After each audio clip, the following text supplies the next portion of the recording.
আকাশের চাঁদকে ধিক্কার, আমার খোকার মুখটা চাঁদের থেকেও সুন্দর। কারণ কি? কারণ আপন করে নিয়েছে। নারীর টান তো, যার প্রতি আপনত্ব থাকে তার ভিতরে গুণ দর্শন আছে, আর যার গুণ দেখা যায় তার প্রতি প্রিয়তা আপনি থেকেই আসে। তো আমরা রাধারানীর 25টা গুণ একটু আজ খুব সংক্ষিপ্ত করে শুনেই পাঠ বিশ্রাম দেব। কটা গুণ?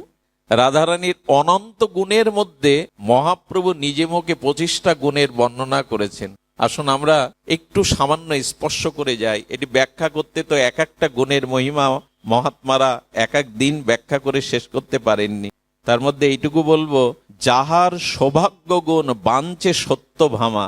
রাধারানীর সৌভাগ্য গুণ সত্যভামা বাঞ্ছনা করছেন। যার ঠাই কলা বিলাস শিখে ব্রজ রামা।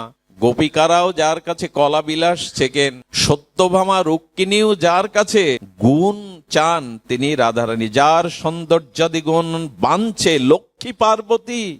রাধারানীর গুণ সর্বদা অভিলাষ প্রার্থনা করে পার্বতী এবং লক্ষ্মী দেবী। এগুণ নাই। লক্ষ্মী দেবী রাসে প্রবেশের তিনি অধিকারী হননি, রাসে প্রবেশ করতে পারেননি লক্ষ্মী।